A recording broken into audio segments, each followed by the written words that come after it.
Hello, Earthlings. It's time to reset your cultural dial. Coming your way next on your favorite device, from the Hoosier State to all the ships at sea, it's the Crawfordsville Peachcast. And now, here's your second or third favorite Dave from Indiana, Dave Peach.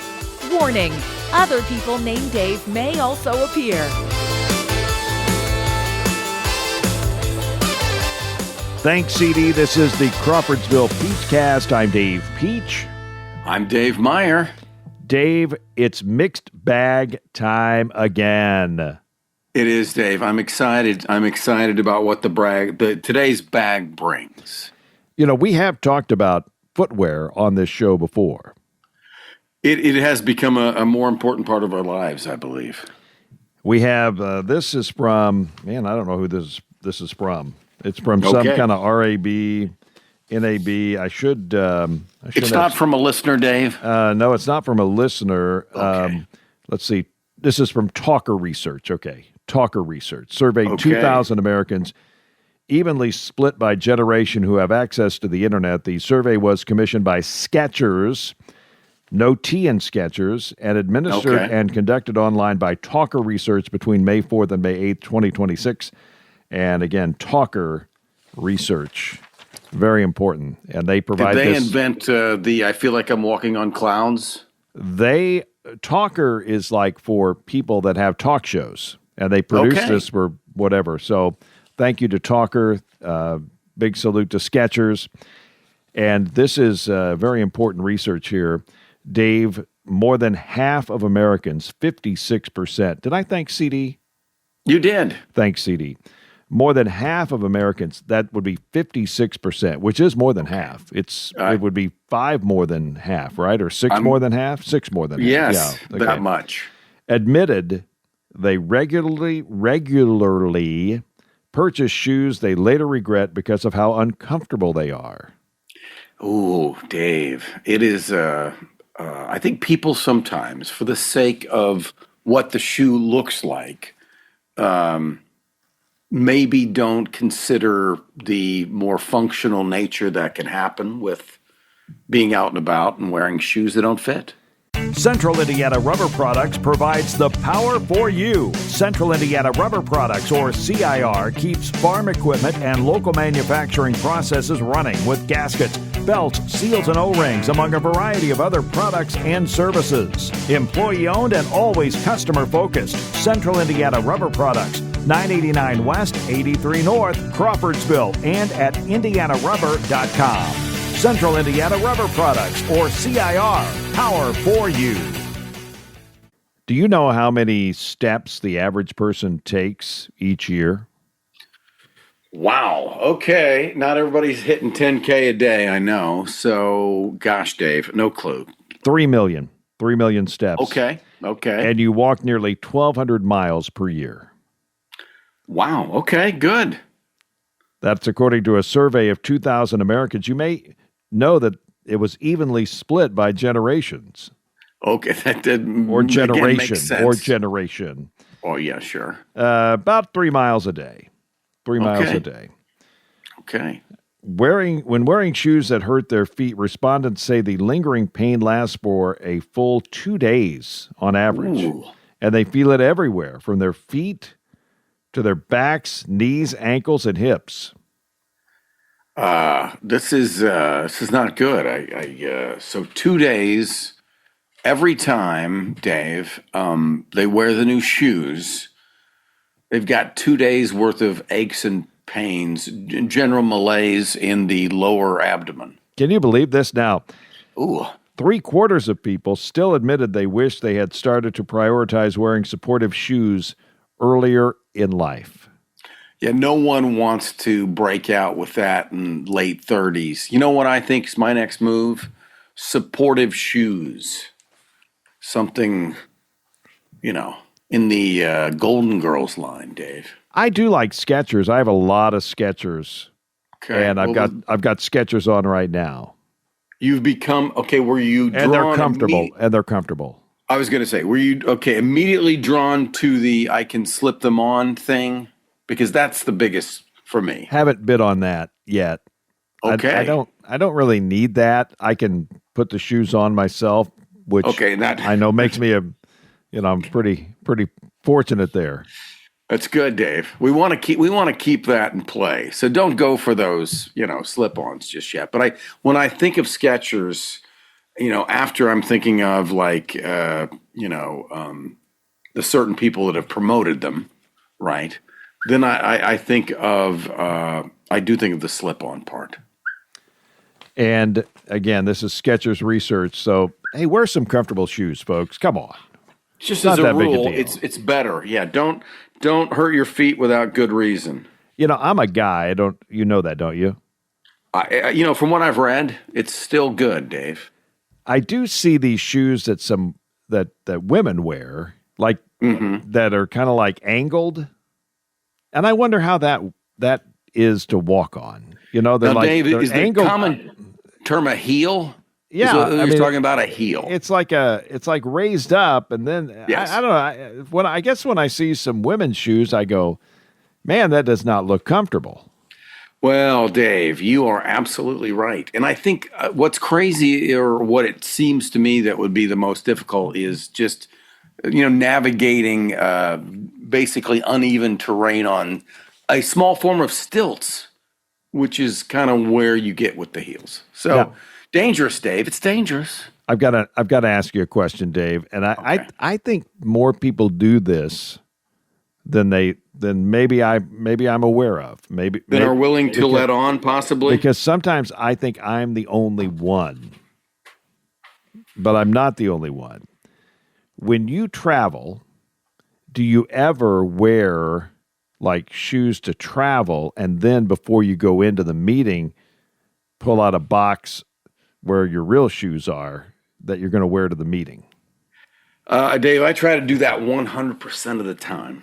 You got it. Yeah. That is wild, because I thought I had come up with some pro hack, but I guess everybody's doing it. Well, I work it both ways. In other words, so, normally for me, it's like I dress nice to go to work, to do the work, and then from the work, many times I am traveling from there. So I change back into my traveling clothes, basically, which are based solely on comfort. Now you have traveling clothes. Now you don't change at the place that you're at, right? You go to Oh yeah. You really do. I do. Oh, you do. Oh, yeah. Wow. I have changed in more bathrooms, at more studios, and more public television station bathrooms. Because I want to say goodbye to people in my regular clothes and then go to the McDonald's 15 miles down the road and then change. Dave, now that to me is or a place that has Grippos. Well, here's the thing. I agree.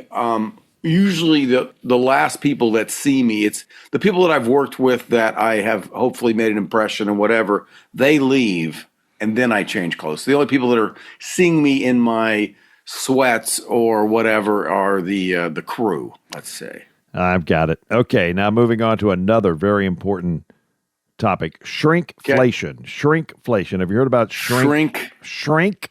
Shrinkflation. See, I don't think all these words sometimes should be stuck together and then we just roll with it. But so tell me, Dave, what is the shrinkflation? Well, shrinkflation is like a Reese cup was an ounce and now it's 0.9 ounce and they charge you the same amount of money. Now, I mean, we all know food is going crazy. I mean, you can't go to a convenience store really and buy a candy bar for less than $2.50 or $3. I mean, it's crazy. Yeah.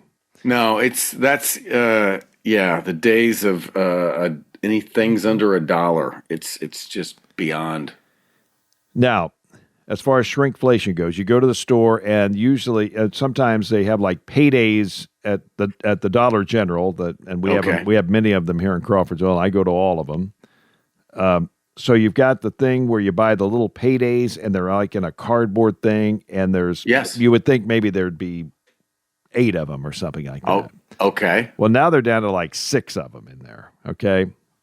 Which, they move that. Now there is one, shrinkflation that I will absolutely know about. Okay. If they do this. Now, Do you ever buy the big box of small bags of chips? I know that which you are speaking. It's probably actually a better idea now that I think about that. But no, I don't. But you've made me think about this differently just by bringing it up, Dave. So go on. Now, Frito-Lay is famous for these, and I buy a lot of them. We have them here at the radio station. Mm-hmm. And every small bag of chips, like Doritos, Lay's, what's the other one? Fritos. Those are the ones there. And those are the biggies. And I can tell you this right now, folks. The Fritos go first, then the Doritos, then the barbecue chips, then the sour cream chips, and the last thing to go are the regular Lay's. Every single time. So, okay. But anyway, they're 150 calories each bag. Okay. Now Funyuns are a little less, pretzels are a little less, and sometimes I think Sun Chips are a little less too. They're like maybe 130 calories. So if I ever open up one of these little bags of Doritos and there's less calories than 150, I will know that they have decreased the number of chips in the bag. Now, you go there, maybe you got 20 for $10.49, and now you get 18 little bags. So they can decrease the number of little bags that are in the box, but I will know, sir, if they decrease the number of chips in one of the small bags. Wow. Man. Okay, Dave, I feel like I've been enlightened today with some consumer counsel type information, because I've heard the term, but you actually boiled it down with the chips, folks. Bring it down to the chip level. That's the way to do it. Well, you know, if you look at like a can of tuna, okay? And I don't often, but I could. I mean, let's say at one point there were 8 ounces in a can of tuna. You know, you buy it and it's $2.23 or whatever it is. I don't know what a can of tuna is. I haven't priced one in the grocery store, and I haven't seen the prices right lately to know what a can of tuna costs. Sure. But what they do sometimes is they charge you the same amount, but that goes from 8 to 7 ounces. Right. And that's what they call shrinkflation. They charge you the same and give you less in order to, and it's sort of kind of a trick, I guess. Or, people would think that maybe they're trying to pull one on you, you know? No, they're shaving off into their advantage, and we understand that, I guess. But it is kind of it does ring hollow, I guess, is what it feels like. And the thing of it is, you can't really go to StarKist and protest or, stand outside with a sign. So what you have to do is you have to moan on social media about it. You moan accordingly. You make note. You share, lament. All those things. You tell people about it, but I'm watching those little bags. It ain't gonna happen on my watch. Or I guess if it does happen, special I'll know. Episode. I will know. Okay. Now it is time for the main event of this particular mix bag, and again we go to the pages of Remind magazine. REMIND. Dave, I feel like they're a mini sponsor here today, and they should have their own little theme music for this special segment. So here we go. This is the May 2026 issue of Remind magazine. It fully lists. The full list price is $6.99. Well worth it. Mm-hmm. You see it on the newsstands now. They have done an article where they list 30 pioneers of television, the legends who made TV what it is today. Okay. Now this is not. I mean, they list them 1 through 30, so these are pioneers. I'm not really sure what a pioneer is versus someone who just has done great television.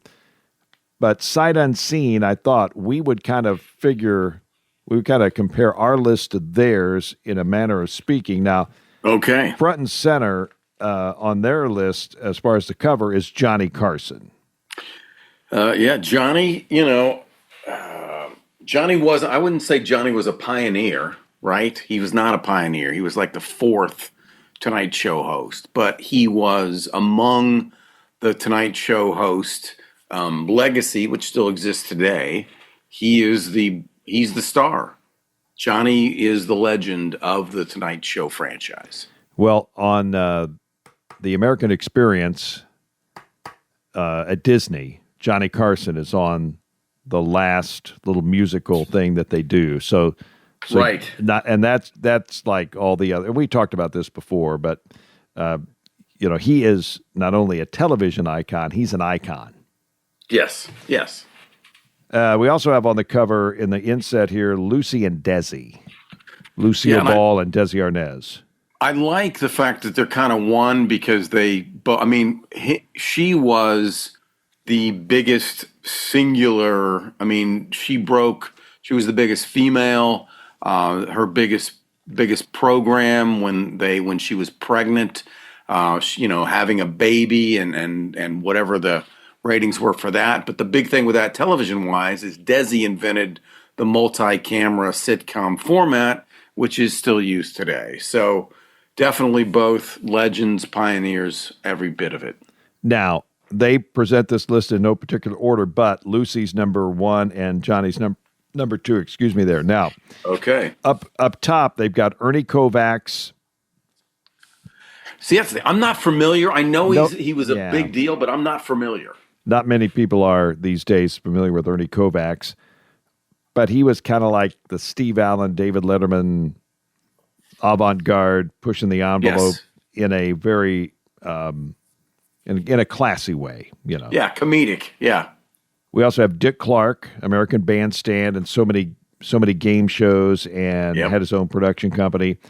Oprah Winfrey, and huge. The lesson that you learn from Oprah is get a share of the action. Get a share of the action. Don't take the lump sum. Get a share. Get a share, and that has made her one of the richest people in TV history. Her and Seacrest learned that. Yeah. And then also Dick Van Dyke. Dick Van Dyke still with us. His television program it broke ground. It was classy. It didn't overstay its welcome. It's still, I don't think it's as long-standing popular as the Andy Griffith Show in terms of just, as many places it's probably on as many times. But Dick Van Dyke, through that program, Disney movies in, a certain period of time, and then basically he's just everlasting presence on television with Diagnosis Murder and going on through that. And even, the last few years, he was again a part of the new Mary Poppins movie. So Dick Van Dyke at, I believe, age 100 right now. He's 100. Now you're talking Mary Poppins. That would be a film. That would be a film. We're talking about TV here. The thing with me, though, I associate Mary Poppins and Chitty Chitty Bang Bang with television because they were repeated over and over on television, and I didn't see them at the theater because I was too young. Okay. Now, so you kind of know the framework. You kind of know what we're going for. So I'm going to have you name your 10, and then we'll see how many you get as far as this 30. And you out there in podcast land, you could hit pause right now and come up with 10 that you think will be on the list and see how you measure up versus these people in Remind, and they are named. I can even read their name. It's Matt Roush, who sounds famous. Yeah, he does sound famous. And Lou Orfanella. Okay. Lou, baby. Lou and Matt Roush sounds like somebody that's been at this a long time. I think I bought a used Honda off him, Dave. So here we go, Dave. Let's roll off your 10, and we'll see how you do, and then compare to how I do. Dun, dun, dun, dun, dun, dun. Oh, right, Dave. Okay, number one on my list, and this is like I'd say a combination pioneer and legend. Number one on my list, Dave, Steve Allen. Okay? Steve Allen, not on the list. Okay, so Steve Allen's my number one. Thank you. Good start. I feel pretty good. I'm limbering I'll try not to laugh anymore. Number two on your list. Dave, I can I'm assuming number two is not on the list because it's Pat Weaver. Pat Weaver. Who's Pat Weaver? Exactly, Dave. Well, I'll give you the short answer is Sigourney Weaver's father. The real answer is he invented the Today Show and the Tonight Show. Wow. That is Pat Weaver. So that's pretty good. That's pretty good. So that's my number 2, but again, kind of lost in the shadows. Number 3, Dave, Milton Berle, Uncle Milty. He is also not on the list. Not on the list. I'm not, Dave, I got to tell you, I'm not really. Stop laughing. I love it. I'm good with this. I'm not really a huge Milton Berle fan. I'm going to say Milton Berle could easily be on the 30 Pioneer list. I would have thought Steve Allen. That's why I included him. So, okay. Yeah. So, in that same genre, and I'm assuming if Milton Berle is not on the list, Dave, then Sid Caesar is also not on the list. He is on the list. Okay. Wow. Okay. So Sid, from your show of shows. So that is somebody that's on the list, Sid Caesar. So I've got one. You're saying I got one, Dave? And I had Sid Caesar on my list too. So now, number 5 on your list. Number 5. Okay, so I'm 1 for 5, if we're saying. Okay. 1 for 5, yes. My next one is, I hope he's on the list. He recently, but anyway, Norman Lear, Dave. Norman Lear is on the list. Okay. Norman Lear, producer of everything from All in the Family, Good Times, Jeffersons. Maude, the Jeffersons, on and on. Okay, my next one, I'm sticking with CBS for a moment here while Headspace. I reach back to Edward R. Murrow. Nope, not on the list. Again, not on the list. How do you leave out Edward R. Murrow? Well, they did, Dave, but Edward R. Murrow, I consider like the biggest pioneer of the first part of television news. So, again, but forget that. My next one is my Desi Lucy combo, which we know they have, but that makes sense. So, Desi Lucy, how many have I got left, Dave? I got 2 left? You've got 4 left. Yeah. Okay. Then I've got 3 for you. I'm going to go, and this is a combo, but I feel like he's got to be TV, and that's Walt Disney. Walt Disney, not on the list. Not on the list. See, I think again, I'm sorry, but Sunday nights, Dave, I didn't make it to the park till I was almost 13, okay? So it was growing up watching. I don't think they didn't tell me Walt was dead until the mid-70s, Dave. I think I was watching the reruns. Okay, so I'm sorry, I'm off again. Next one on my list, Dave, and I know you'll like this pick, even though he may or may not be on the list. Are you ready? Yes. Roone Arledge. No, not on the list. Now, Dave, should Roone be on the list? A pioneer. He started Monday Night Football. He had the up close and personal as far as the ABC wide world sports of sports coverage, wide world of sports. He was also the news. He did a lot of stuff on the news side. Yes, the Olympics. He was kind of the beginner guy on that and the Carlton Fisk play in 1976 as far as the reaction, reaction of the people. Yeah. And his influences, have been felt for generations. But unfortunately, Roone Arledge is not on this list. Not on the list. Okay. One more, which we've talked about, and my personal favorite, Dick Van Dyke, of course. Dick. Well, he's on the list. Well, yes, he's on my list too. He was. So, I got you. He was on my original list. Do you have a couple of other guesses? Well, that is the. Oh, yeah, one more. I've got one more that I know is not on the list, Dave. Are you ready? Yes. Grant Tinker. Grant Tinker is not on the list. So you had 2 out of 9. 2 out of 9. I got 4 out of 10. Here's my list. Okay. Here's my list. Here's a guy that is not on the list. Walter Cronkite. Yeah. See, I mean, come on. How can Walter Cronkite not be on the list of 30 pioneers in TV? I'm with you. You got to put, and you had Murrow. You got to have Murrow or Cronkite on the list. I mean, come on. Right. One or the other. Mary Tyler Moore. I had Mary Tyler Moore on the list. Again, that's one of my Grant Tinker. Yeah. She didn't make it. Carol Burnett. She wasn't on the list. She wasn't on the list. Wow. Okay. Gary Marshall.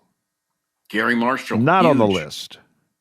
How about a guy that had a talk show, and then he came up with a couple of game shows that are still on today. How about Merv Griffin? And didn't he get Oprah started? Yeah, he owned King World to begin with. Yeah, so he was Oprah's syndicator. What he more gave do you Oprah want? her first. Yeah. I mean, those shows are still on. Yes. And then I had Bob Barker. Yeah, Bob had, as far as the longest running continuous game show that was never really lost its numbers, right? He had it. Steady. Yeah. Now, so those are the ones that were not on the list. Now, I had 4 that were on the list, and you had 2 of them, Norman Lear and Sid Caesar. I also picked up 2 kind of thinking, and I know the magazine a little, maybe I read it more than you do. Sure. Have you ever held a copy of the magazine in your hand? I believe I have seen it at the Kroger. Okay. I had Jerry Seinfeld and Lorne Michaels, and they were on the list. They were on the list. Okay. See, I feel bad of not necessarily Jerry Seinfeld, but on my list, but I should have had Lorne Michaels. Okay, so let's go over the ones that we did not have on the list. Some that we will learn as we go through the list. Joan Gantz Cooney. No clue, Dave. Tell me about Joan. Well, she founded the Children's Television Workshop. Okay, got it. Called That's Sesame good. Street. Stephen Bochco. Yes, producer of Hill Street Blues and lots of things after. I'm not familiar with Nancy Dickerson.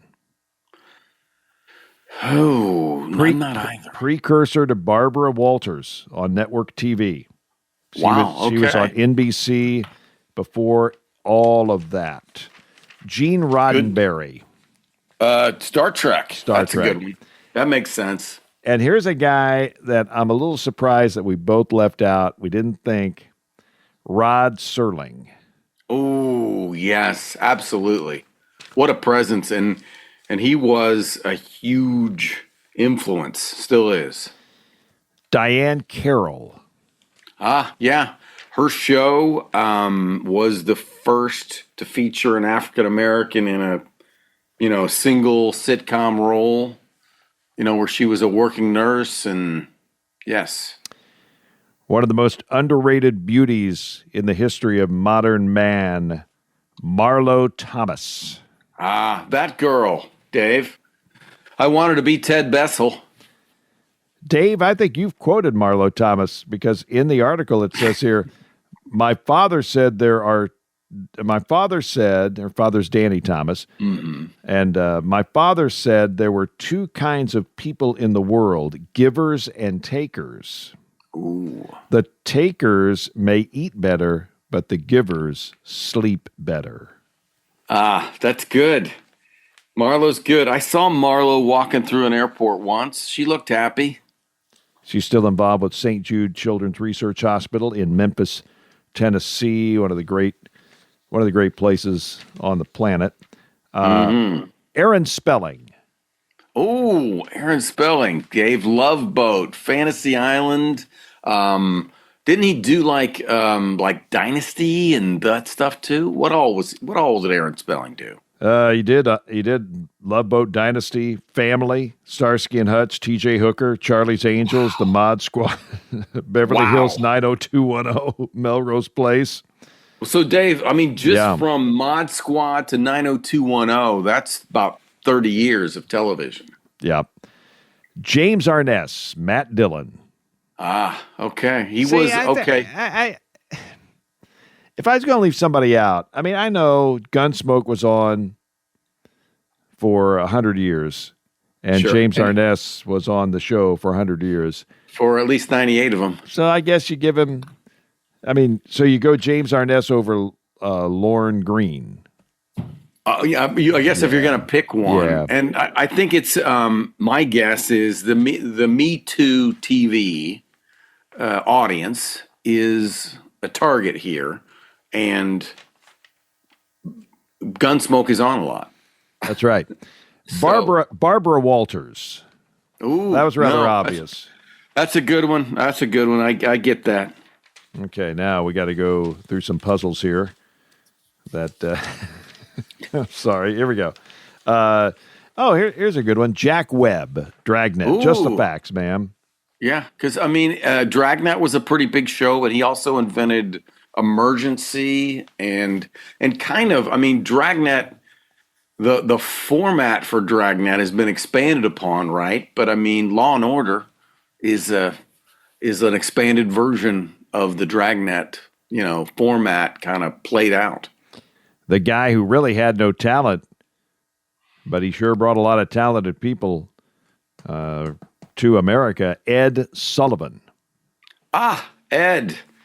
Ed had the Sunday night show that had every different kind of entertainment from all the places, and the Beatles and the Stones and everybody else, the Doors, everybody. Nerd alert, right, with Ed Sullivan.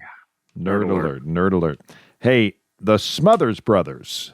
Tommy and Dick. They started making controversy cool, right? I would say they were, the first kind of pop culture folks on primetime television to talk about and question the Vietnam War. Also, you think about that show, early writers for that show were Steve Martin and Rob Reiner and Super Dave. Not Albert Brooks's brother. Albert Brooks's brother, and I want to say Bob Einstein. That's who we're talking about. Thank you. Yes. Alan Alda. Wow. I grew up on MASH heavily, and I got to say yes, in that Hawkeye was as big a character as came out of the 70s and 80s television. Soap opera maven. Is that right? Maven? Would that be a proper word? What does Maven mean? We'll have to look that one up, Dave. Is it a male or female? It's a female. Okay. Look up Maven. Look up Maven while you got. We're looking up Maven. We're gonna. That's our one lookup for the week. Maven. So I could be terribly wrong there. Hopefully, I so wanted to edit this out. Dave, it's a trusted expert connoisseur of someone who's dazzlingly skilled and deeply knowledgeable in a particular field. How about, she is soap opera maven Agnes Nixon. Oh, you are correct, my friend. Agnes created a lot of the shows that hooked us in the college frame. Tip of the cap to the obscure Dan Curtis. Do you know who Dan Curtis is? I do not, Dave. Dan Curtis brought us the cult classic Dark Shadows. Ooh, wow. Dave, that's for this list. It's pretty obscure that Barnabas Collins, got in this list. And number 26 on the list, J.R. Larry Hagman. Okay, now I give Larry, because Larry had a pretty good run with I Dream of Jeannie. So his television, it was a long-lasting television presence, I would say. Because there was a gap. It's a pretty good gap between Jeannie and Dallas. Yes, a lot of guest shots on detective shows for Larry Hagman there. Make ends meet. Betty White. Okay, legend.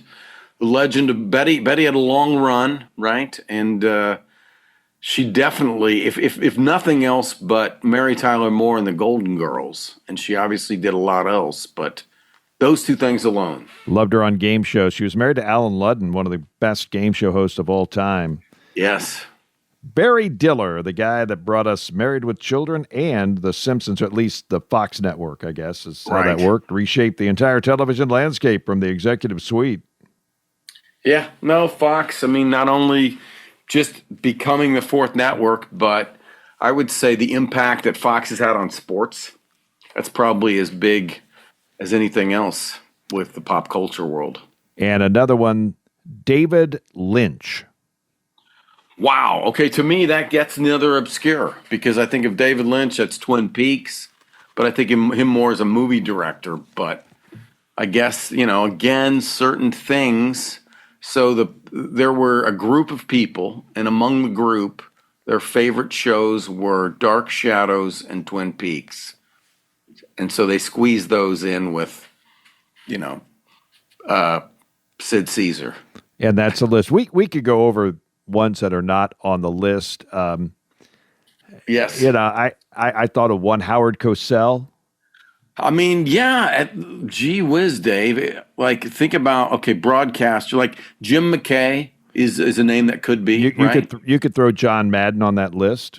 You could definitely throw John Madden. Nobody would bat an eye on that. Right. They didn't do any sports really on that list. I mean, today, Bob Costas, Jim Nance are not far. If you have a broadcaster and you're top of the heap for 20, 30 years. Henry Winkler could have been on the list. Yeah. No, definitely, because he's had a resurgence in his TV career with cable. You mentioned Andy Griffith. Yeah, Andy. I mean, how could Andy not be on a TV list? 2 hit shows. One that rerun to this day. Matlock and Andy Griffith really through multiple iterations. Trying to think. When I was thinking of my list, I was thinking guys and gals that have been on TV a long, long time. Right. Yeah. No, I thought first more of the legendary kind of folks. No, it's the list can be long. I think a lot of we had each of our 10, and obviously I whiffed on a lot. But it feels like they should have made a 30 list. But which to me goes to show you that you could probably have a 50 list easily. Yeah, because I think Carol Burnett, to me, owning Saturday night at 10 o'clock for 5-6 years, and Mary Tyler Moore. Right. But think of it as you've got to move somebody off the list.